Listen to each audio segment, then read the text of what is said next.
पवित्र श्रीमद् भागवत गीता, पवित्र चारों वेद, पवित्र कुरान शरीफ, पवित्र बाइबल, पवित्र गुरु ग्रंथ साहिब, पवित्र कबीर साहिब की वाणी में छुपे हुए गूढ़ रहस्य अर्थात तत्व को जानने के लिए कृपया अवश्य सुनिए जगत गुरु तत्वदर्शी संत रामपाल जी महाराज के मंगल प्रवचन। नमस्कार दर्शकों, घर का कार्यभार मुखिया पर होता है और घर का मुखिया ही अगर शराब की लत से ग्रस्त हो जाए तो परिवार में आर्थिक तंगी आना निश्चित है। आज भारतवर्ष में नशे की वजह से अनेकों परिवार तबाह हो चुके हैं।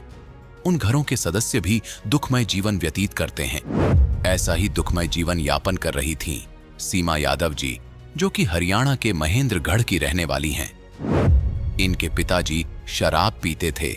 शराब की लत के कारण एक दिन नशे में उनकी रीढ़ की हड्डी भी टूट गई थी, जिस कारणवश घर की आर्थिक स्थिति भी कमजोर थी और साथ ही सीमा जी का भाई भी बीमार था। दुखों का कहर चल ही रहा था। इसी बीच इन्होंने संत रामपाल जी महाराज जी से नाम दीक्षा ले ली। उसके बाद तो इनकी जिंदगी की किताब का नया अध्याय ही खुल गया। पिताजी की नशे की लत छूट गई, भाई की बीमारी ठीक हुई, बहन की गले की समस्या ठीक हुई। साथ ही साथ सबसे बड़ा चमत्कार तो ये हुआ कि संत रामपाल जी महाराज जी ने इन्हें सतलोक के दर्शन कराए और चूरमे का प्रसाद भी खिलाया। जानिए कैसा है वो सतलोक, कैसा रहन सहन है सतलोक का। क्या सतलोक में भी पृथ्वी लोक की तरह सृष्टि है? सुनिए ये अनसुनी कहानी सीमा जी की जुबानी। नमस्कार जी। सतसाहिब सर। क्या नाम है जी आपका? सीमा यादव। बहन जी आप कहाँ से आई हैं? नारनौल जिला महेंद्रगढ़ हरियाणा से। बहन जी संत रामपाल जी महाराज से नाम दीक्षा आपने कब ली? 11 नवंबर 2008 को। बहन जी संत रामपाल जी महाराज से नाम दीक्षा लेने से पहले क्या आप कोई भक्ति साधना भी करती थी? हाँ जी, हम संत रामपाल जी महाराज से नाम दीक्षा लेने से पहले सभी देवी देवताओं की भक्ति करते थे और जो कावड़ वगैरह ये सभी करते थे। तो फिर आप संत रामपाल जी महाराज की शरण में कैसे आई? संत रामपाल जी महाराज की शरण में हम बुआ जी मतलब कि पहले से नाम ले रखा था, तो मेरे दादाजी को उन्होंने बोला कि आज हम सत्संग में जा रहे हैं तो आप हमारे घर पे मतलब बच्चों के पास रुक जाओ। तो दादाजी वहाँ पे गए। दादाजी को बुआ जी बुक दे के गई थी कि ये बुक आप पढ़ लेना इतने। तो दादाजी ने वो बुक पढ़ी और ज्ञान समझ में आ गया और दादाजी ने नाम दीक्षा ली संत रामपाल जी महाराज जी से। उसके बाद मेरी मम्मी और पापा जी ने ले लिया। उसके बाद हम लोगों को दिलवाया। संत रामपाल जी महाराज से नाम दीक्षा लेने के बाद क्या आपको कोई लाभ भी प्राप्त हुए? हाँ जी, संत रामपाल जी महाराज जी से नाम लेने के बाद हमें बहुत सारे लाभ हुए। जैसे सबसे बड़ा लाभ तो हमें मोक्ष की प्राप्ति हुई। उसके बाद मेरे पापा जी बहुत ज़्यादा शराब पीते थे। घर की आर्थिक स्थिति बहुत ही ख़राब थी। यहाँ तक कि इतनी शराब पीते थे कि जब मेरा भाई पैदा हुआ तो 6 दिन तक तो घर पे भी नहीं आए थे मेरे पापा जी। और इसके अलावा शराब पीने के कारण मेरे पापा की रीढ़ की हड्डी टूट गई थी, तो बिल्कुल मतलब चल भी नहीं सकते थे। तो गुरुजी संत रामपाल जी महाराज के कारण पापा बिल्कुल सही हो गए। शराब भी छोड़ दी पापा ने। उसके अलावा घर में मतलब बहुत सारे पैसे बढ़े। मम्मा ने जहाँ पैसे रख रखे थे उससे एक्स्ट्रा पैसे मिले मम्मा को। उसके बाद गुरुजी मेरे को सतलोक लेके गए। जब मैं भिवानी आश्रम में गई थी तो गुरुजी फिर मेरे पास आए, परमात्मा कबीर साहिब। तो वो बोले कि बेटा सतलोक चलेगी? मैं बोली हाँ गुरुजी सतलोक चलूँगी। गुरुजी आए और फिर मेरे को सतलोक लेके गए। मैं जगी रही थी, सो नहीं रही थी। मेरे को एक सपना सा लगा वो, और फिर गुरुजी लेके गए। फिर वहाँ पे गुरुजी ने मेरा घर दिखाया। गुरुजी बोले बेटा आपकी भक्ति पूरी होने के बाद आप यहाँ पे आओगे। और फिर वहाँ पे बहुत सारा मतलब बहुत ही सुंदर नज़ारा था। इतनी रोशनी थी कि 16 करोड़ सूर्य लगा दे तो भी इतनी रोशनी नहीं हो सकती यहाँ पे।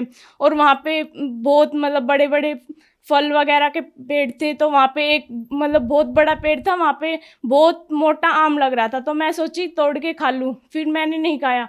मैं सोची गुरुजी क्या सोचेंगे कि बिना पूछे ही खा रही है ये, तो फिर मैंने नहीं खाया। तो फिर गुरुजी ने सिंहासन दिखाया, वो बहुत बड़ा था। कबीर साहिब वहाँ पे बैठे हुए थे, बिल्कुल सोने का जैसा था। फिर गुरुजी मेरे को लेके आए नीचे, तो गुरुजी ने मेरे को चूरमे का प्रसाद दिया। मेरे को ये भी नहीं पता गुरुजी कहाँ से लेके आए थे चूरमे का प्रसाद और कहाँ से वो आया। तो गुरुजी ने मेरे को दिया और फिर मैं नीचे आई तो मैं चिल्लाने लग गई जोर जोर से कि गुरुजी आए हैं, गुरुजी दर्शन कर लो गुरुजी के। तो गुरुजी ने बोला कि नहीं बेटा चुप, किसी को नहीं बताना। तो मैं चुप हो गई। गुरुजी ने मेरे को प्रसाद दिया। मैंने गुरुजी को खुद के हाथों से प्रसाद खिलाया चूरमे का। वो चूरमा इतना था कि हाथों से बिल्कुल घी टपकने लग रहा था नीचे। फिर मैंने गुरुजी को खिलाया। उसके बाद मैं मतलब मेरे पास जो बैठे थे बुआजी की लड़की थी, तो मैंने उसको खिलाया। तो गुरुजी बोले नहीं बेटा किसी को नहीं खिलाना, ये आपके लिए है। मैं बोली ठीक है गुरुजी। तो फिर मैं दोबारा चिल्लाने लगी कि गुरुजी आए हैं, दर्शन कर लो, गुरुजी आए हैं। तो गुरुजी इतनी देर में अंतर्ध्यान हो गए और फिर मैं रोने लग गई ज़ोर ज़ोर से। मैंने चूरमे का प्रसाद खाया। फिर मैंने जो मेरी बुआजी की लड़की मेरे पास लेटी हुई थी, मैंने उसको भी खिलाया। उसके अलावा मेरे पापा जी का बहुत बड़ा एक्सीडेंट हुआ था।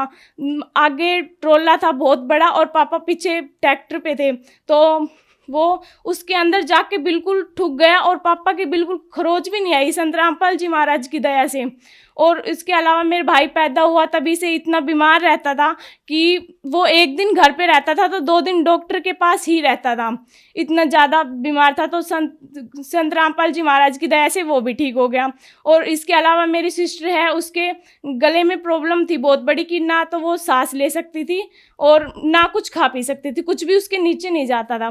तो यहाँ पे डॉक्टर को दिखाया तो वो बोले कि जयपुर चेक करवाओ इसको। फिर जयपुर चेक करवाया, जयपुर वाले बोले यहाँ पे नहीं होगा, आप गुड़गांव लेके जाओ।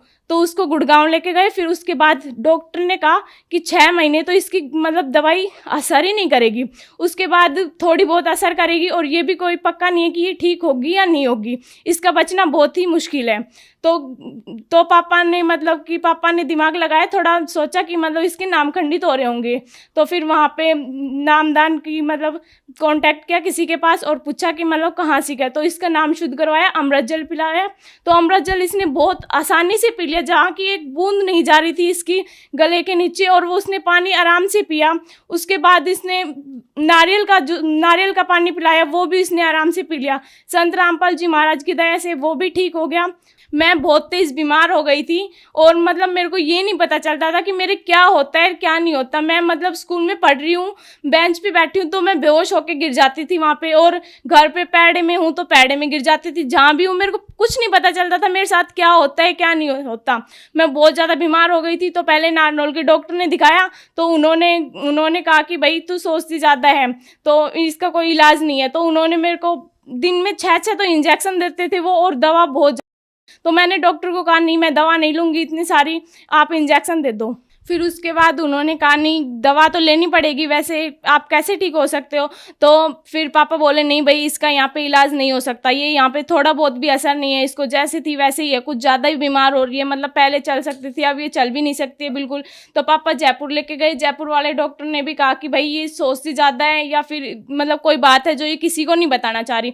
मैं बोली नहीं ऐसी कोई बात नहीं है। तो मैंने परमात्मा से कहा परमात्मा आप ही ठीक कर सकते हो, संत रामपाल जी महाराज। तो गुरुजी ने फिर मैं सोची नाम खंडित हो रहे होंगे किसी कारण से, तो फिर मैंने नाम शुद्ध करवाए और पहले से बहुत ठीक है बीमारी, और डॉक्टरों की वजह से कुछ नहीं, संत रामपाल जी महाराज ने ठीक किया है मेरे को। इसके अलावा बहुत सारे लाभ मिले हमें। मेरी जो सिस्टर थी उसकी अभी रमैनी हुई है परमात्मा की दया से, बिना दहेज उसकी रमैनी हुई है। रमैनी शादी को बोलते हैं, जो शादी होती है वैसे हमारे गुरुजी की रमैनी करते हैं। तो वहाँ पे ना तो दहेज लिया जाता ना ही बैंड बाजा, कुछ भी नहीं होता, बिल्कुल सिंपल शादी होती है।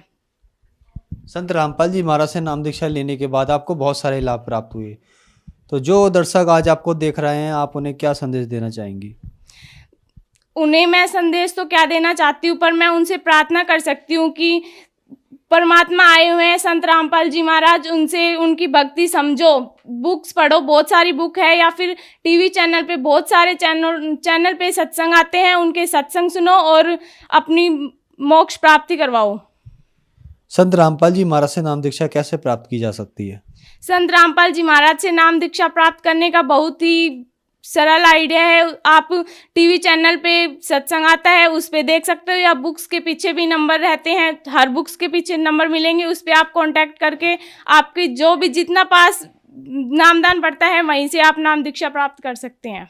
धन्यवाद जी। सच्चाई। अब जगत गुरु तत्वदर्शी संत रामपाल जी महाराज जी के सत्संग के माध्यम से उस अद्वितीय आध्यात्मिक ज्ञान के बारे में जानते हैं जिसके माध्यम से आप भी प्राप्त कर सकते हैं ऐसे आध्यात्मिक, मानसिक और भौतिक सुख जो अभी तक आपने सिर्फ मीराबाई, ध्रुव, प्रहलाद जैसे कुछ ही भक्तों की जीवन कथा में सुने होंगे।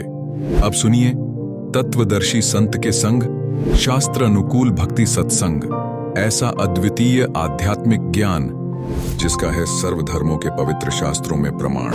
अब क्या बताते हैं, सठ दर्शन सठ भेष कहाँ में, और बहुविध बहुविध दूंदो धार मचावे, तीर्थ व्रत करें तर बीता, ये वेद पुराण पढ़ते हैं गीता। वेद पढ़े, पुराण पढ़े और गीता, और क्या कहेगा पता नहीं इनको। अब संस्कृत में घोट लिया, आरती की तरह बोल दिया, श्रोता अशिक्षित। इन्होंने सोचे महापुरुष है भाई, कमाल कर दिया इसने तो, संस्कृत बहुत आवे है। ओ हो बस क्या बात के नाम ले लो, इस तरह कक्का पता नहीं था। इस प्रकार के ड्रामाबाजी में हम मूर्ख बने रहे क्योंकि हमें स्वयं ज्ञान नहीं था। अब दास का उद्देश्य है कि आपको पारखू बनाऊं, ऐसा विद्वान बना दूं, चाहे ब्रह्मा विष्णु महेश आ जाए यहाँ पर, वो आपसे मुंह की खा के जाएंगे इस ज्ञान के आधार से।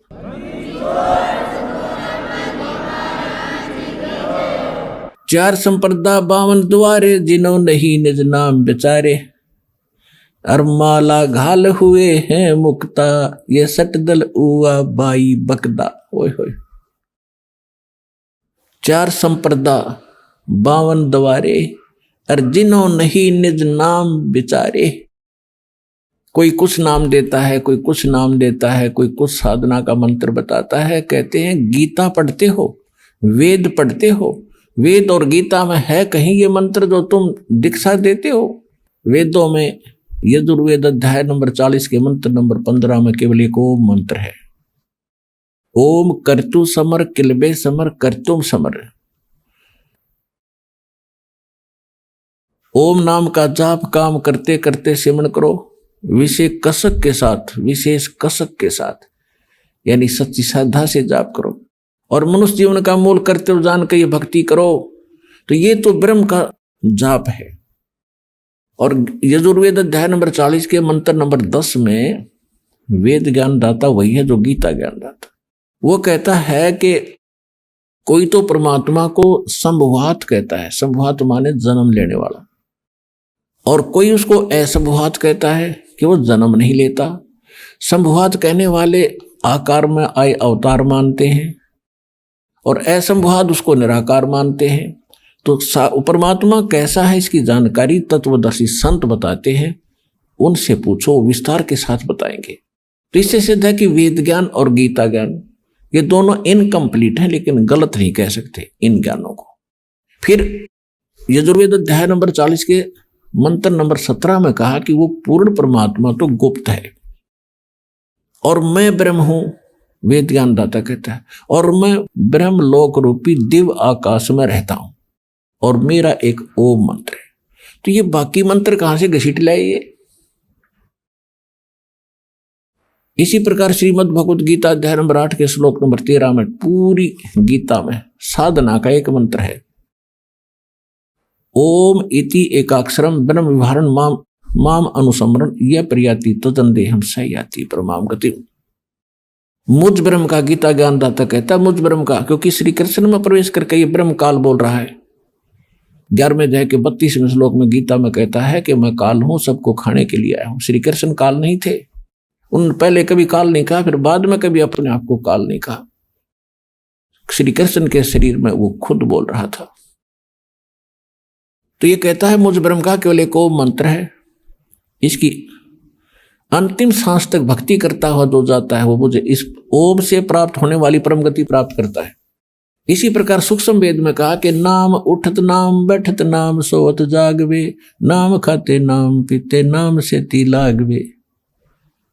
यानी सभी सदग्रंथ और सूक्ष्म वेद से जो साधना जिस ग्रंथ की मिलती है वो ग्रंथ वहां तक ठीक है।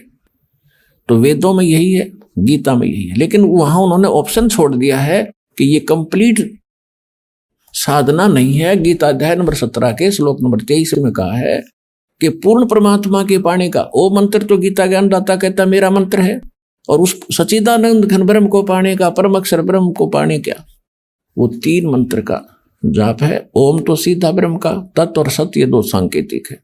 ये तत्वदर्शी संत बताओगे, उनसे पूछो। तो वो तत्वदर्शी संत ये दास रामपाल दास है इस विश्व में।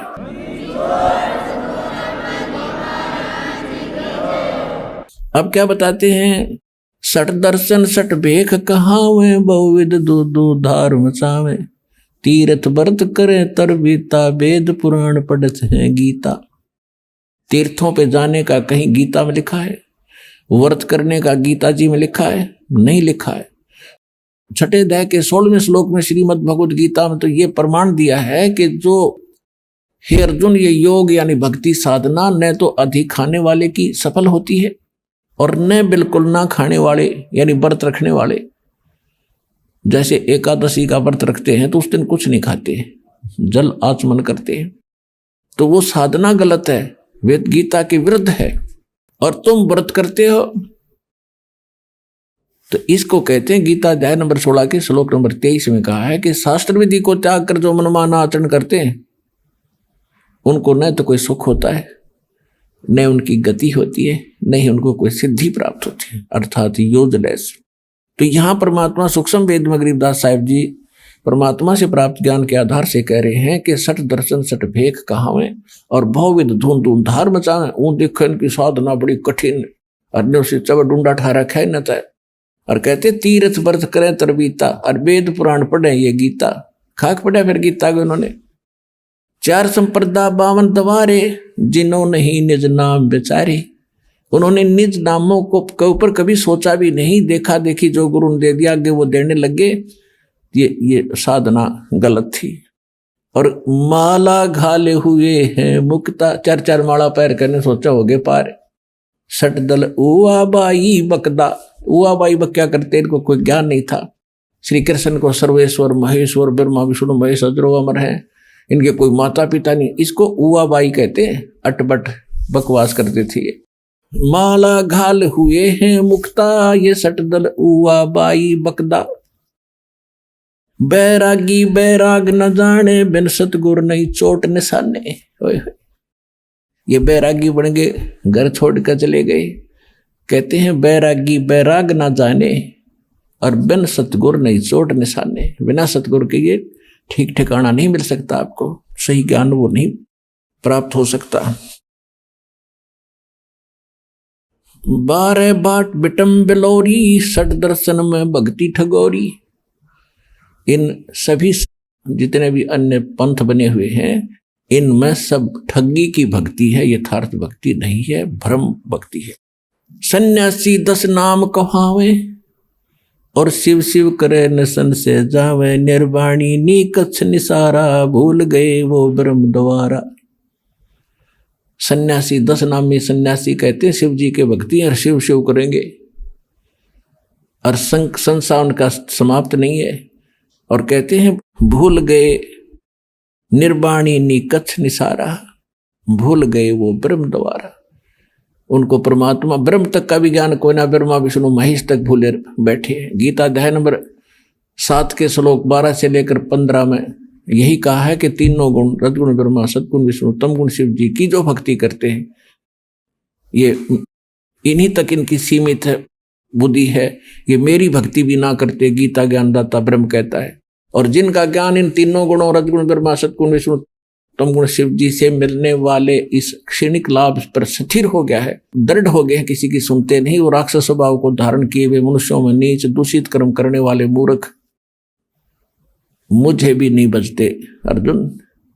तो यहां वही कह रहे हैं, परमात्मा यही कह रहे हैं, सन्यासी 10 नाम कहावे, शिव शिव करे नसन से जावे, निर्वाणी निकच्छ निसारा, ये भूल गए हैं ब्रह्म द्वारा। ये ब्रह्म तक की साधना ना करते।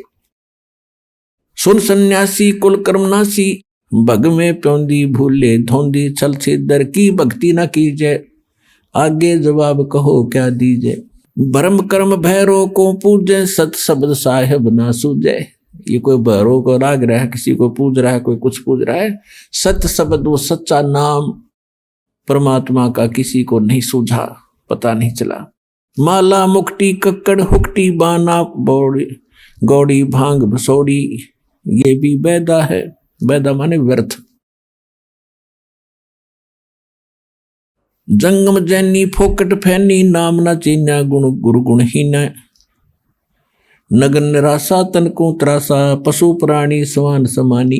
कहती जैनी लोग घूम रहे हैं नंगे, कहते पशु पक्षी भी नंगे घूमते, फिर उनसे पहले तो उनकी मुक्ति हो जाएगी। जो जन्म से नंगे रहते हैं नहीं, परमात्मा ने बुद्धि दी है, अपना जैसा उचित है वैसा कपड़ा ढक के और अपनी भक्ति करो। इंसान में कुछ शिष्टाचार होता है, उसको अपना कर रहो, सभ्यता से रहें। अब क्या बताते हैं, वेद पुराणी कथा कहानी पढ़ पढ़ भूले अर्थ न खुले। वेद पुराणों को पढ़ा, कथा कहानी सुना दी, उनमें वास्तविकता का अर्थ है, क्या उसका सारांश बनता है, ये उनसे खुले नहीं, निर्णय नहीं कर सके, जिस कारण से इन्होंने सत साधना ना करके और ड्रामा शुरू कर दिया। फिर क्या बताते हैं, बैरागी सन्यासी सेवड़े ये तन पर छार लगावे हैं, 500 नार 2500 लड़के धुंधुधार मचावे हैं। कंठी माला और मृगछाला ये सिर पे जटा रखावे हैं, ढोलक ताल झालरी पीटे फिर ताना री गावे हैं। कहती है भक्ति है। बैरागी सन्यासी सेवड़े एक राख लपेट के घूम रहे हैं और फिर अंदर उनका कितना ज्यों का त्यों क्रोध और सभी बीमारी ज्यों की त्यों जमा है। जैसे सन्यास ले लिया, घर छोड़ दिया, बैरागी हो गए। किस लिए हो गए कि एक पत्नी को त्याग दिया, घर त्याग दिया कि ये मेरी भक्ति में बाधक है और मैं जंगल में बैठ कर भक्ति करूंगा। परमात्मा कहते एक नारी त्याग दीनी, ये 5 नारी गैल वे, पाया ना द्वारा मुक्ति का सुखदेव करीब सैल वे। एक औरत को त्याग कर आप जंगल में बैठ गए, उस भक्ति बाधा जानकर।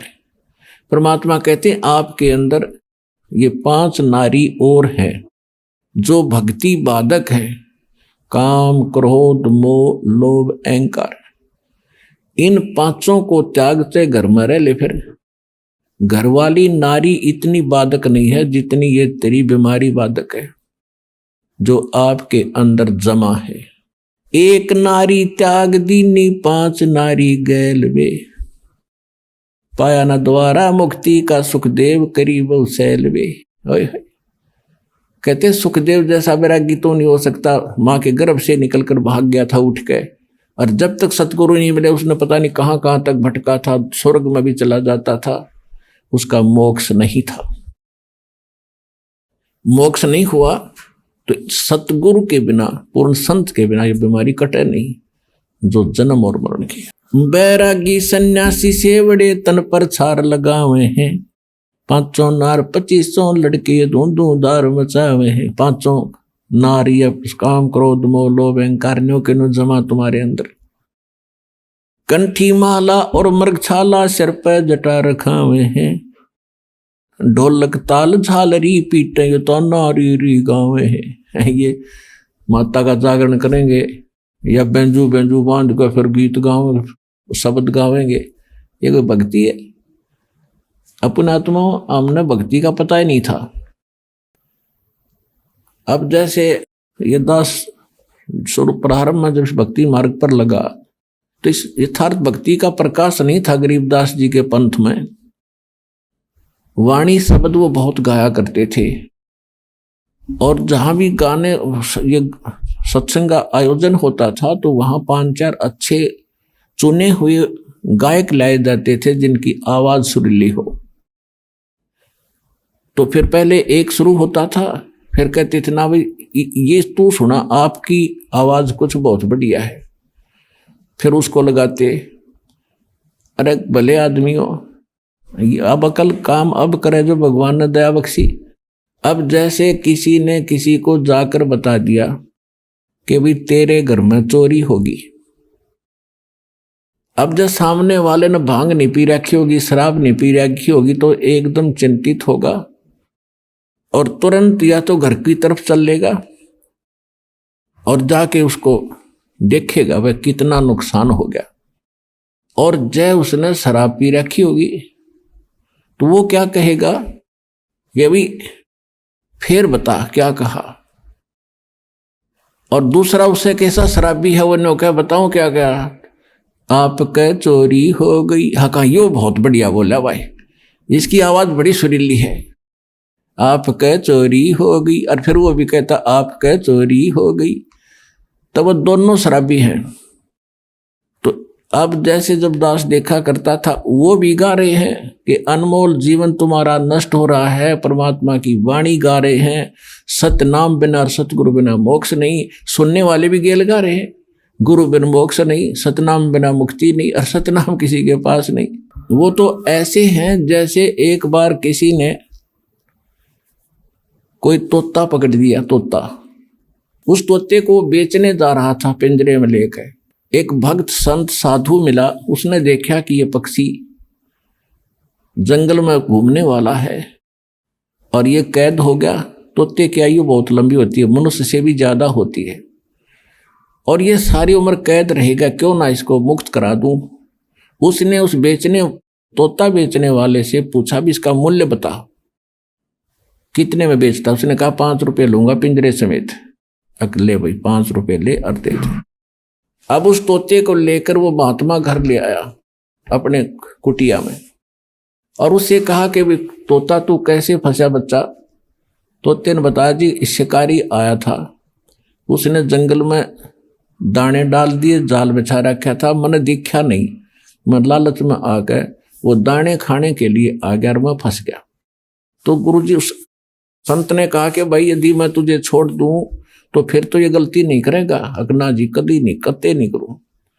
तो सुन ले, तय भी सुन ले, और आप वहां जाकर सारे तेरे साथियों ने भी बता दिए क्या के लिए एक मूल मंत्र बताता हूं। अब बताओ भाई, पर दी आवेगा शिकारी, जाल डालेगा, दाने डालेगा, हम दाने नहीं खाएंगे तो फंसेंगे नहीं।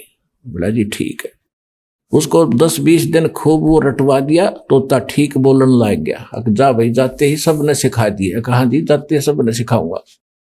अब तोता छोड़ दिया, और साथी रिश्तेदार इकट्ठे हुए भी कैसे बचा कि एक साधु संत ने दया कर दी भाई मेरे पे, और एक मुझे अजब फार्मूला दे दिया, आगे आपा फिर मार खावांगे नहीं। एक ऐसी मूल मंत्र बता, तुम भी सुन लो।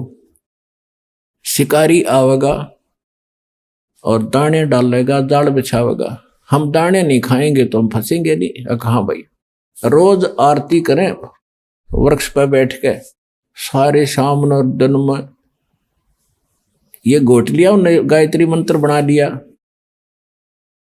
एक दिन शिकारी वहां पहुंचा, उसने देखा तोते तो भाई किसी ने शिक्षा दे दी इनको, ये तो बोल रहे हैं कि शिकारी आवेगा, दाने डालेगा, जाल बिछावेगा, हम खाओगे नहीं तो हम फंसेंगे नहीं।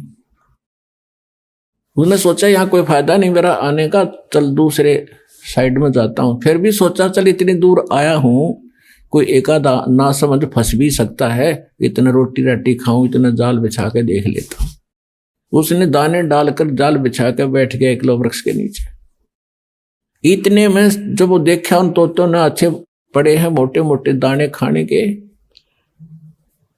तो सबसे पहले वो आया जो उन्हें शिक्षा दे था। अब भूख लग रही है, चलो भाई आ गया माड़, और फटाफट वहां पहुंच गए। और सारे देखा देखी उसके चेले भी उसके अंदर जाल में। उस शिकारी ने सोचा है तो मुंह रखे बांडे बांडे थे, न ज्ञान कुछ नहीं, उन्हें पकड़ के जाल खींच ली सारे जाल के अंदर। अब जाल में बंद हो रहे हैं तब भी वो यही गीत गा रहे हैं, पर दिया होगा, जाल डालेगा, हम दाने नहीं खाओगे तो हम फंसेंगे नहीं।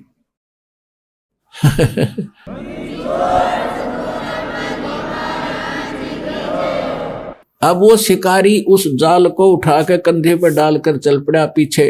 वो अब सारे तोते पीछे फिर भी यही गीत गा रहे हैं, शिकारी आवेगा, जाल डालेगा और दाने डालेंगे, दाने नहीं खाएंगे तो फंसेंगे नहीं। अब उधर से वो रास्ते में शिकारी को वो गुरु फिर मिल गया, वो संत। उसने देखा ये गायत्री मंत्र तो मेरा पढ़ रहे हैं, ये कुकर चक्कर पड़ा भाई सारा। उसने देखा को हो ये तो बेटी के बाप गांव गांव थे, इस बार असर नहीं करा इन्होंने।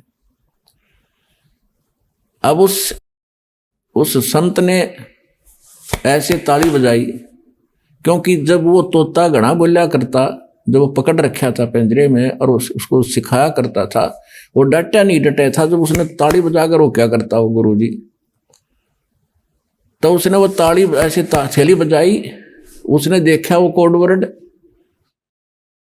अगे तो गुरुजी खड़े हैं, उसने देखा सचमुच, तो गुरुजी ने कहा ऐसे संकेत किया कि ऐसे कर लो, मुर्दे जैसा स्वरूप बना लो।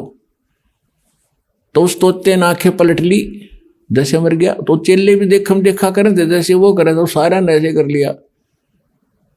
अब शिकारी ने सोचा है तो सारे मर गए भाई, बेटी के बाप। तो उसने सारे पटक दिए उड़े, भाई क्यों बोझ मरता जाऊं इतनी दूरी, तो सारे इनकी आंखें पलट गई। शिकारी चला गया। जब गुरुजी आए, निकम्यो ये बातें कहने सुन की नहीं, ये कर पाड़न की है। तो पुण्यात्माओं इब्दास भेजा आपको संकेत बता रहा है कि गीत गान के नहीं, यू काम करने का है।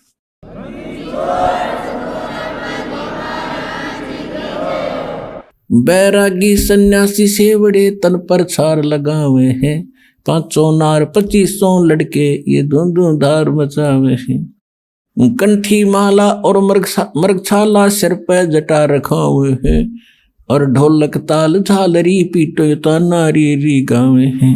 तन के योगी मन के भोगी गुल्लर पेट पड़ा हुए हैं, गुज बीरज का मरम न जाना ये भद्र भेख बना हुए हैं।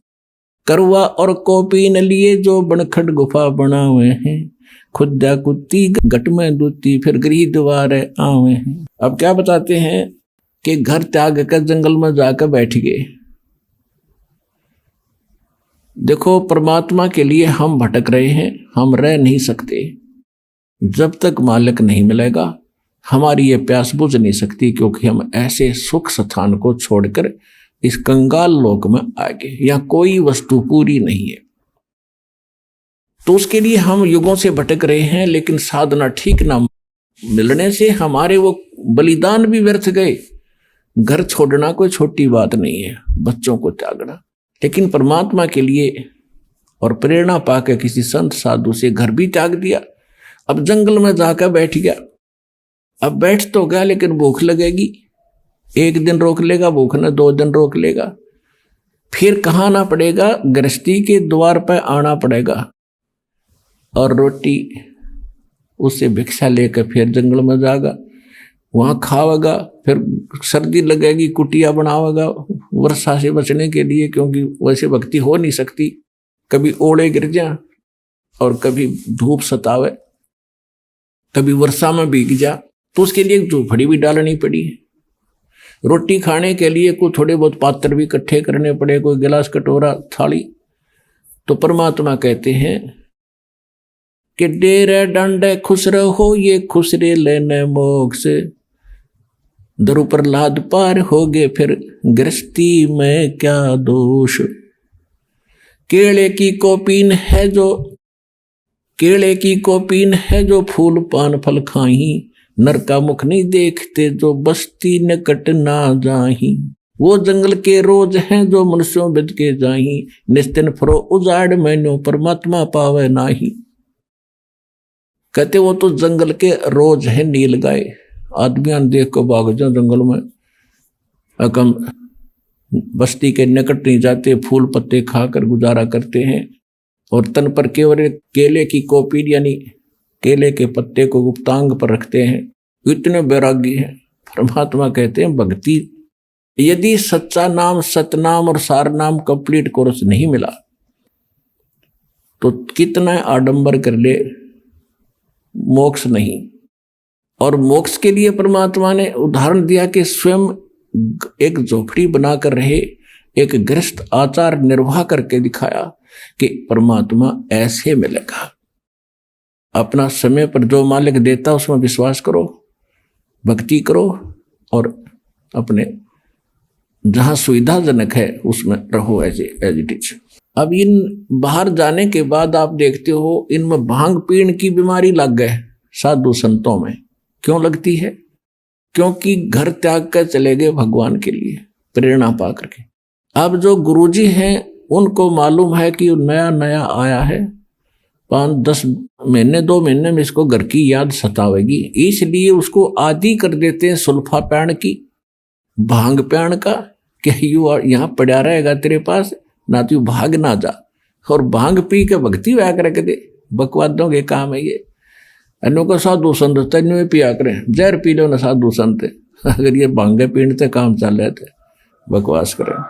अब परमात्मा से प्राप्त ज्ञान को कैसे बताते हैं?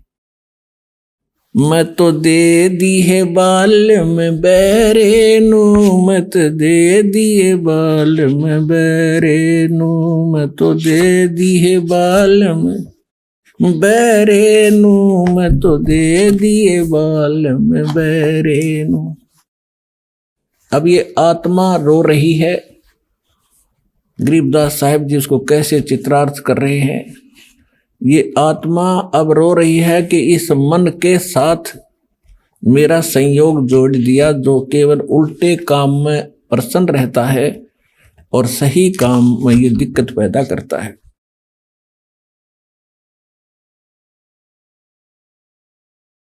अब जैसे आप फिल्म देखते थे, पहले अब तक नहीं देखते, फिल्म देखते थे तो 3-3 घंटे तक बैठे रहने आंख पाड़े, और पहले VCR लाकर 3-3 फिल्म 9-9 घंटे सारी रात देखे जाते। नो ऑब्जेक्शन, क्यों? मन तो बकवाद चाव है कि ये कर्म फोड़ ले किसी तरह अपना टाइम पास करके मनुष्य जीवन का, और निकल जाए कि इसमें तो फिर देखो इसने गधा कुत्ता बना के छोड़ देगा। तो यहां आत्मा कहती है कि ये, और भक्ति करे, मन यू चाव है भक्ति करे तो नकली करे। आप देखते हो दास भी जाया करता, देखा करता था, जाता भी था, कि जहां हम जाते थे, सालासर जाते थे या कहीं और देखा करते थे, तो भगत श्रद्धालु पेट पलनियां चलकर जाते थे। अब कावड़ लेने जाते हैं, पैरों में छाले गिर जाते हैं, कितने कठिन प्रयत्न करते हैं परमात्मा के लिए। अब साधना ठीक ना होने से तो पाप इकट्ठे करे सारे। और अब इसको सत भक्ति जब मिलती है तो एक मंत्र की माला करण में इसका मन कट्टा है, मन का ने सोचा फिर देखूंगा, और वो डले डोण में कती ना नो क्या फिर जाऊंगा। तो उल्टे काम इस पर कितने करवा लो, अच्छे काम में यो उल्टा चले। सत साधना जब इसको मिलती है तो आनाकानी करता है। अब पहले आपको जो ज्ञान प्राप्त था, कोई सोमवार का व्रत रखता था और उसको कोई कह दे कि शुक्रवार का बहुत बढ़िया व्रत हो, वो भी साच कर लेता शुरू।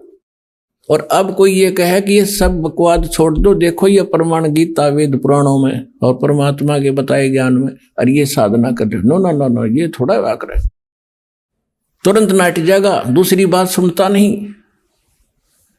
तो क्या कहते हैं, मैं तो दे दी है बाल में बैरे नू, मैं तो दे दिए बाल में बैरे नू। आत्मा कह रही है कि मैं तो इस मन के साथ जोड़ दी, और मन काल है, काल का एजेंट है, और आत्मा परमात्मा का अंश है। मैं तो दे दी है बाल में बैरे नू, मैं तो दे दिए बाल में बैरे नू। संसारी दी गल्ला चिन्ह, ये नहीं बुझे शब्द जो गहरे नू।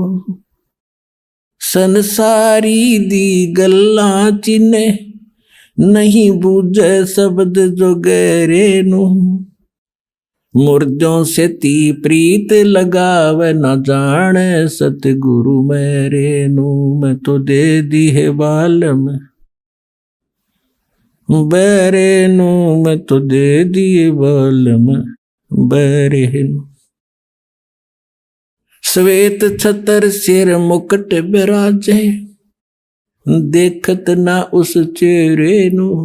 गरीबदास जी कह रहे हैं, मैं देख रहा हूं भगवान को, सिर पर मुकुट है, श्वेत छत्र है दाता के ऊपर। श्वेत छत्र सिर मुकुट विराजे, देखत ना उस चेहरे नू। ऊंची थड़ियां ये खेती बोवे, भूल गए निज डेरे नू। ऊंची थड़ियां खेती बोवे ये भूल गए निज डरे नु मैं तो दे दी।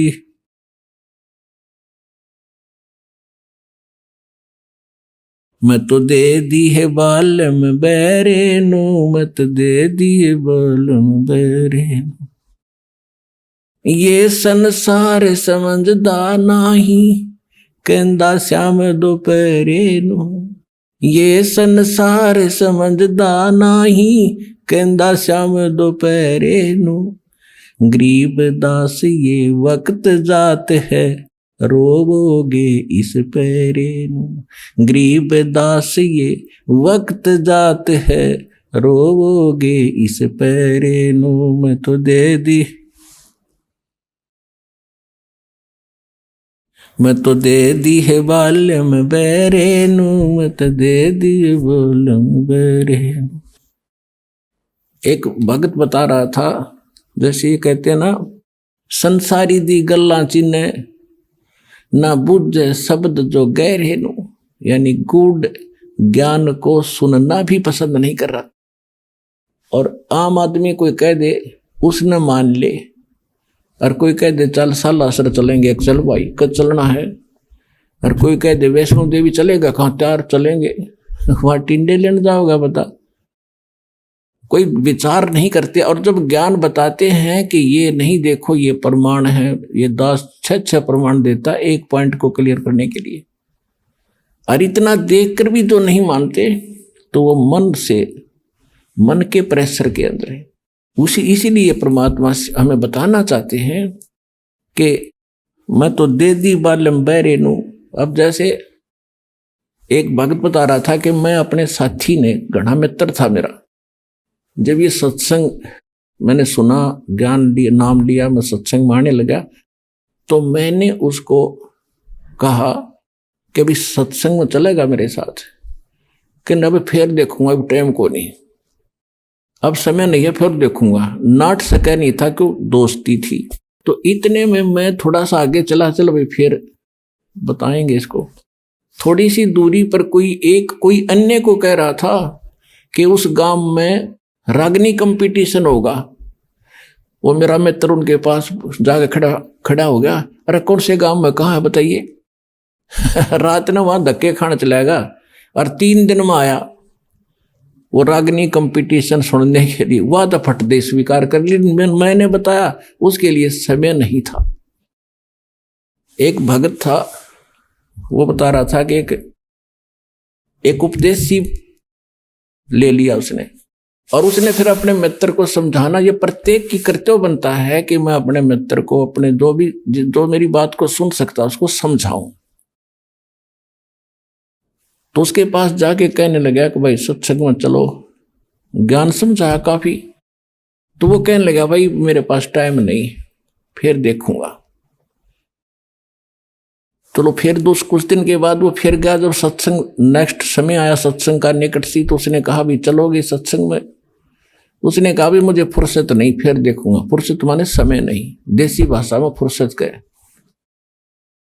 उसने 2-4 बार कहा, क्योंकि फर्ज बनता है प्रत्येक व्यक्ति का, जब ज्ञान समझ में आ जा रहकर समझावे। अभी आपने सुने जगत गुरु तत्वदर्शी संत रामपाल जी महाराज के मंगलमय सत्संग प्रवचन। आइए अब सुनते हैं उन भक्तों के अनुभव जिन्होंने संत रामपाल जी महाराज के प्रमाणित ज्ञान से प्रभावित होकर नाम दीक्षा लेकर अनेकों लाभ प्राप्त किए। दर्शकों, सच्चा साधक जो परमेश्वर प्राप्ति की चाह में भटक रहा होता है, उसके दिमाग में कोई न कोई आध्यात्मिक सवाल बना ही रहता है। ऐसे ही सवाल पठानकोट पंजाब के रहने वाले अश्विनी कुमार जी अपने पिताजी से पूछते रहते थे कि ये ब्रह्मांड कैसे बना, ये दुनिया कैसे बनी, हमें बनाने वाला सर्वोच्च परमात्मा कौन है। 1978 से ही इनके घर में मां दुर्गा अष्टांगी का मंदिर था, जिसमें स्वयं इनके पिताजी गद्दी लगाया करते थे। परंतु देवी दुर्गा को सर्वश्रेष्ठ मानने वाले अश्विनी जी अपने जीवन काल में हताश तब हुए जब उन्होंने अपने पिताजी को खो दिया, और जिसके बाद इनके पिताजी उनकी बहन के अंदर प्रेतवत प्रवेश हो गए। लेकिन भगवान प्राप्ति की लगन ने उन्हें आस्तिकता से जोड़े रखा और इन्होंने टीवी पर सत्संग देखने प्रारंभ किए, जिसमें एक दिन इन्हें जगत गुरु तत्वदर्शी संत रामपाल जी महाराज का अनमोल सत्संग सुनने को मिला और उसमें मिले इन्हें हर उस आध्यात्मिक सवाल के जवाब जो ये जानना चाहते थे। फिर उन्होंने संत रामपाल जी से नाम दीक्षा ली, जिसके बाद इन्हें संपूर्ण आध्यात्मिक लाभ हुआ, आर्थिक स्थिति सुधरी, नशे से निजात मिली और साथ ही साथ मोक्ष का मार्ग भी प्राप्त हुआ। अब सुनिए अश्विनी कुमार जी के मुख से उनकी परमात्मा की खोज की कहानी। सर नमस्कार। नमस्कार जी। क्या नाम है जी आपका? मेरा नाम है जी अश्विनी कुमार शर्मा। अश्विनी जी कहाँ से आए हैं आप? मैं पठानकोट पंजाब से हूँ जी। सर आपसे जानना चाहेंगे, संत रामपाल जी महाराज जी से नाम दीक्षा लेने से पहले आप क्या भक्ति साधना करते थे? ऐसे है कि ये मैं बात यहाँ से शुरू करता हूँ कि हमारे घर एक मंदिर है फूलों माता का, और वो मंदिर जो है दुर्गा का मंदिर है, शेरावाली का। उस मंदिर में मेरे पिताजी सन 78 से वहाँ पर वो पूजा पाठ करते थे, उस मंदिर को संभालते थे। और उस मंदिर को जो है वो इतनी देर से संभाल रहे थे। और उस समय मेरी जो उम्र थी उस समय 5 साल की थी, 11 साल की थी। जब मैं उनसे क्वेश्चन करता था कि पिताजी आप बताइए कि ये दुनिया और ये ब्रह्मांड कैसे बने हैं, उनको इस बारे में जो नॉलेज थी जो आम सबको थी। पर मेरे बाद ये जो है सन 78 की बात है, उसके बाद क्या हुआ, वो मंदिर जो हमारा बना है वो एक चमत्कार के अनुसार हमें वो मेरे पिताजी जो है वो बहुत क्रिटिकल बीमारी में थे, वो ठीक हुए थे। तो उस समय हमारा यही था कि भी जो शेरावाली है, जो माता रानी है, इससे बढ़कर कोई भी दुनिया में इनसे बढ़कर नहीं है। चाहे ब्रह्मा विष्णु महेश है, चाहे कोई देवी देवता है, सारे इनके अंडर ही हैं। और जो दुनिया बनाने वाली जो है ये दुर्गा ही है और इसके सिवाय कोई नहीं है। पर जब 2005 में मेरे पिताजी की डेथ हो गई और उसके डेथ के चौथे दिन जब हम अस्थि लेने जाते हैं, उठाने जाते हैं, उस समय क्या हुआ कि अस्थि उठाने के जब हम हरिद्वार जाते हैं, जैसे सब जाते हैं, आम संसार भी सब जाता है, तो उस समय क्या हुआ कि अस्थि कलश जब हमने अस्थियाँ लेने गए, उसके बाद जब आए हैं तो आते हुए मेरे पिताजी का जो है, मेरी सिस्टर है, मेरी बहन है छोटी, मेरे से 9 साल छोटी है, उसमें वो प्रवेश कर गए। प्रवेश करने के बाद वही बातें करते थे जिनको मेरी सिस्टर ने कभी आज तक देखा नहीं, कभी उनके साथ मिली नहीं, उनको भी वो नाम लेके बुलाती थी जैसे मेरे पिताजी बुलाते थे। हमें कंफर्म हो गया कि ये पिताजी हैं हमारे। उन पिताजी बीच में उनके जब आए हैं तो उन्होंने आके वो बातें की हैं जो मेरे एक शौक थी, मेरे लिए एक बड़ी शौक वाली बात थी। एक तो उन्होंने कहा, बेटा हमारे पल्ले कुछ नहीं रहा, हमारे पास कुछ नहीं है, आध्यात्मिक कमाई कोई नहीं है हमारे पास। दूसरी बात उन्होंने कही, बेटा हमें ये नहीं समझ लग रही है कि हम कहाँ जाएँ। 13 दिन रहे उस मेरी बहन सिस्टर में, 13 दिन के लिए। तीसरी ये कहते हैं कि हमें एक टाइम लेके आए हैं, टाइम फ्रेम लेके आए, इस टाइम फ्रेम में हमने अपने काम जो रुके हुए करने हैं, उसके बाद हमने चले जाना है। अब ये तीनों चीज़ें मेरे लिए शौक थी कि भी इतनी भक्ति करने के बाद सारी उम्र इन्होंने दे दी, सन 78 से लेकर 2005 तक सारी अपनी एक ज़िंदगी सारी एक दे दी। हमने भी सारी उम्र इनको दुर्गा को समझा, माता रानी को सबसे बड़ा समझा। और माता रानी हमारे साथ किया क्या, झटके से एक झटके से उनकी मृत्यु हो गई। मृत्यु होने के 5वें दिन वो मेरी सिस्टर में प्रवेश होकर बोल रहे हैं कि हमारे कुछ भी नहीं, हमारे पल्ले सब अंधेरा अंधेरा नज़र आ रहा है, आगे कहाँ जाऊँ मुझे नहीं पता। अब ये क्वेश्चन मेरे लिए एक बहुत बड़ी बात थी, क्योंकि आम जो खोज करने वाला बंदा होगा कोई, या खोजी होगा, उसके लिए तो बहुत बड़ी बात है। उसके बाद क्या हुआ कि जब पिताजी ने 13 दिन उसमें रहे और उन्होंने एक तो बात की, हमारी भक्ति माई ख़त्म हो गई, हमारे पास कुछ नहीं है। कोई तो हमारे पास हमारे पैर को हाथ लगा के भक्ति माई ले जाता है, कोई क्या करता है कि किसी को हम आशीर्वाद दे देते हैं। तो मेरे पास अभी पल्ले कुछ नहीं रहा, हमारे पल्ले। मैंने उनसे फिर क्वेश्चन किया कि मुझे ऐसा आप बताओ कि आप उधर की बताओ जहाँ से आप आए हो, अभी डेथ के बाद जहाँ पर आप होके आए हो, जो क्या क्या देखा आपने, मुझे वो चीज़ें बताओ, ऊपर की चीज़ें बताओ, स्वर्ग की, नर्क की, जो भी है, जैसे भी है बताओ। उन्होंने आंखें बंद करके कुछ नहीं बताया। तो मैंने कहा कि मुझे तो वो ज्ञान चाहिए जिसमें क्या है कि सब कुछ पता हो मुझे, कि देवी देवते क्या हैं, कुरान शरीफ अलग से, ये मुस्लिम धर्म क्या है, ये धर्म भी सारे पता होना चाहिए और देवी देवते सारे पता होना चाहिए। मुझे उस भगवान का भी पता होना चाहिए कि जो भगवान जिसने सबको बनाया है, और वो शक्ति भी पता होनी चाहिए जिस शक्ति से चलता है। क्या वो माता रानी ही है, क्या वो दुर्गा ही है, कि कोई और है। पर इस चीज़ का जो है वो अब नहीं पता लगा, क्योंकि उनको इस चीज़ का नहीं, वो बता नहीं पाए। उन्होंने क्या किया, मुझे अपना नाम उपदेश दे दिया कि ये नाम उपदेश ले लो, ये नाम उपदेश लेके आप भक्ति करो और इस भक्ति के कारण फिर आपको पता लग जाएगा, सारा कुछ पता लग जाएगा। पर मुझे उससे कोई लाभ नहीं हुआ। मैंने क्या किया, मेरे पास कोई सोर्स नहीं था। मैंने ये मन में बैठान ली कि अगर तो या तो मेरे पिताजी से बराबर कोई होगा, वो इस क्वेश्चंस का आंसर सबका देगा, इस प्रश्नों का सारा आंसर देगा। और दूसरी बात, कि यहाँ तो उनसे बड़ा होगा वो देगा। इसी खोज के कारण मैंने जितने भी सत्संग टीवी पे आते हैं, चाहे वो सुधांशु जी महाराज के आते हैं, चाहे आसाराम जी के आते हैं, चाहे वो मुरारी बापू जी के आते हैं, चाहे वो किसी भी धर्मगुरु के आते हैं, मैं देखना शुरू कर दिया और मैंने क्वेश्चन सेट कर लिए कि ये क्वेश्चनों का आंसर जो दे देगा वो या तो मेरे पिताजी से बड़ा होगा या वो मेरे पिताजी के बराबर होगा। तो ये क्वेश्चन का आंसर किसी ने नहीं मुझे दिया। सर, हम आपसे ये जानना चाहते हैं कि आप इतनी सारी भक्ति साधनाएं करते थे, आप बता रहे हैं कि आपके पिताजी कठिन साधना करते थे, आपके पिताजी चमत्कार करते थे, आपके पिताजी के बराबर आप किसे मानते नहीं थे। आपका मानना था कि अगर आपके पिताजी के बराबर कोई मिले और उनसे आगे की कोई बात बताने वाला मिले तो आप उसको मानो। तो ये जो आपकी आध्यात्मिक खोज थी वो कैसे पूरी हुई? ऐसे है कि मेरे यहाँ छोटा सा बिजनेस करता हूँ, मेरी छोटी सी दुकान है। उस दुकान के सामने एक लड़का रहता है, वो मोबाइल का काम करता है। उससे मैं सत्संग लिया, हर सत्संग लेता था। कभी मैं राधा स्वामी का, कभी मैं निरंकारी धर्म का, ऐसे सत्संग एक बार उन्होंने मुझे दे दिया संत रामपाल जी महाराज का। अब वो ऑडियो थे सारे सत्संग, वो ऑडियो सत्संग जब मैंने सुना तो उसमें मुझे सबसे, क्योंकि मैं मानता था दुर्गा को, मैं मानता था शेरावाली को। अब क्या है कि मुझे सबसे ज़्यादा शौक लगा जब उन्होंने ऐसे क्वेश्चन का ऐसी चीज़ें बतानी शुरू कर दी कि दुर्गा जो है माता रानी का, दुर्गा का पति है और शेरावाली जो है ये ब्रह्मा विष्णु इनके बच्चे हैं। अब ये दोनों चीज़ें जो थी मेरे गले नहीं उतर रही थी, क्योंकि मेरे पिछला ज्ञान जो मेरे गले में फंसा हुआ था या मेरे चढ़ा हुआ था वो रंग नहीं देना था। और इतने चमत्कार देखे थे, ये मानने के मेरा मन मानने को नहीं हुआ।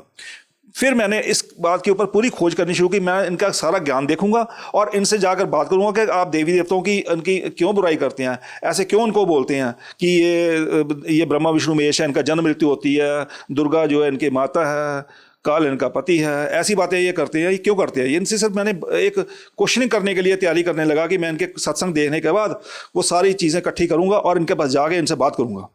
हुआ क्या, इसी दौरान जब 2005 में पिता चल गए, 2011 मेरी माता ही चले गए और उसके बाद जब 2013 में वही सत्संग मिला ना, 7 महीने लगातार 14 घंटे पढ़ाई करके संत रामपाल जी महाराज के जो सत्संग थे उनको मैंने सुनता था और लिखता था। लिखने के बाद वो जो पेज बताते थे कि ये गीता का यहाँ से ये श्लोक नंबर ये है, जो वेद में लिखा है, वेद में ऋग्वेद में यहाँ पर ये लिखा है, कुरान शरीफ में ये लिखा है या बाइबल में यहाँ लिखा है, तो वो सारे छानबीन शुरू कर दी मैंने और बुक्स मंगानी शुरू कर दी।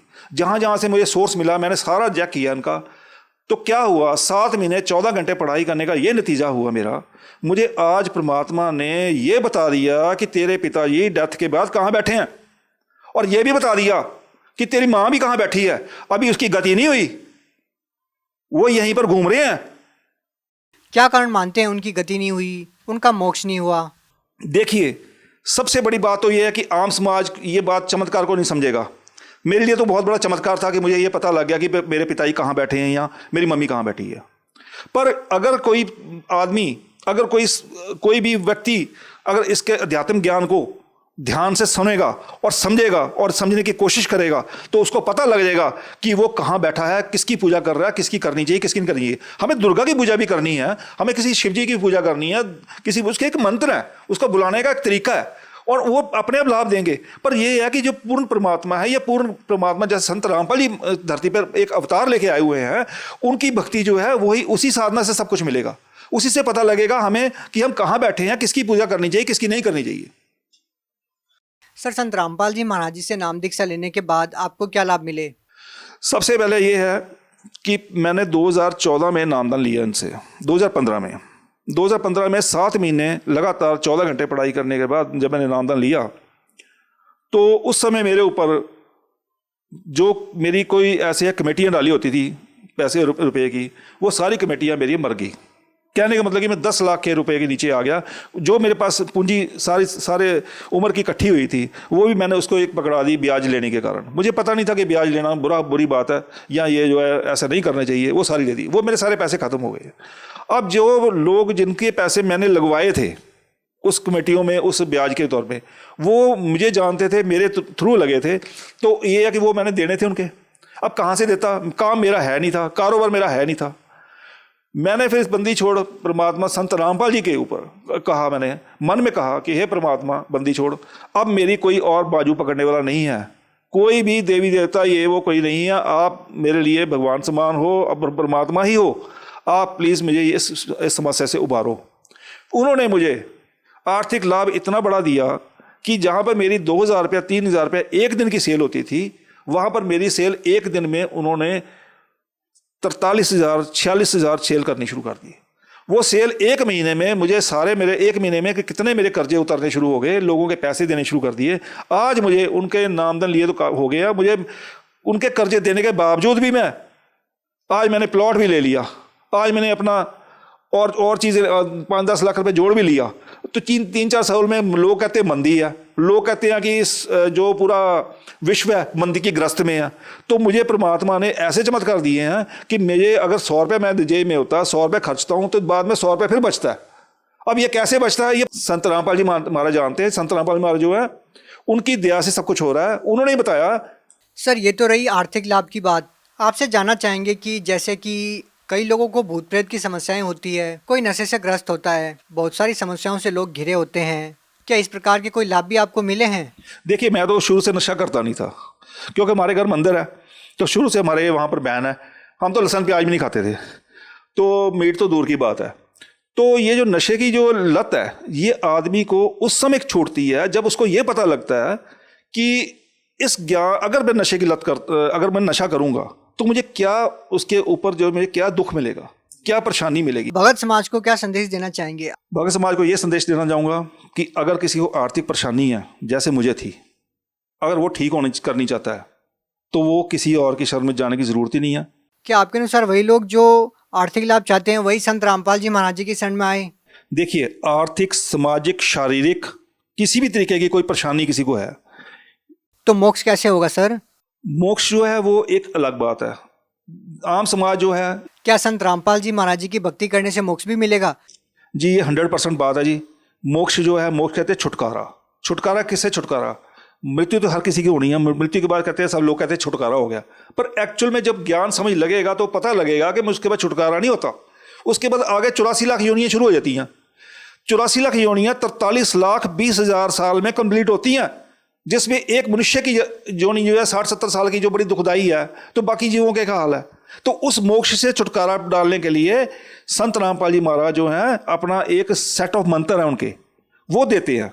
जैसे हमने प्रथम मंत्र में मिलता है, फिर सतनाम मंत्र मिलता है, फिर सारना मिलता है, ये 3 अलग अलग मंत्र मिलते हैं। उस मंत्र से छुटकारा होगा, क्योंकि जो हमारे वेद है वो भी यही बता रहे हैं कि संत रामपाल जी जो कह रहे हैं और जो वेद हमारे कह रहे हैं वो सब मेल खा रहे हैं पर कि इन्हीं मंत्रों से छुटकारा होगा और कोई तरीका नहीं है। अब हम किसी को हम जय माता दी बोल देंगे, वो एक सिर्फ वो नाम नहीं किसी का, वो छुटकारे का मंत्र नहीं है।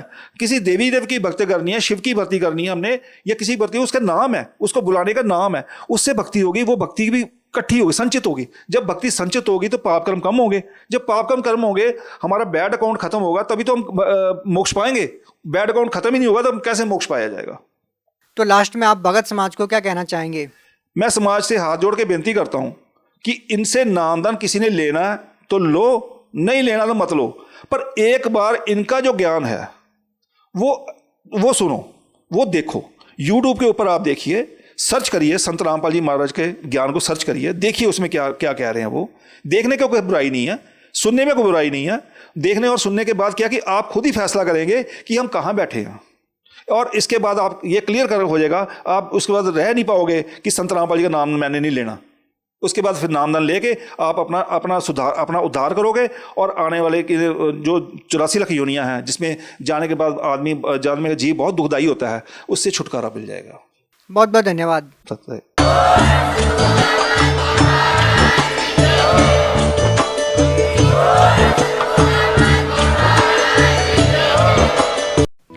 आप सुन रहे थे जगत गुरु तत्वदर्शी संत रामपाल जी महाराज के मंगल प्रवचन। अधिक जानकारी के लिए संपर्क करें।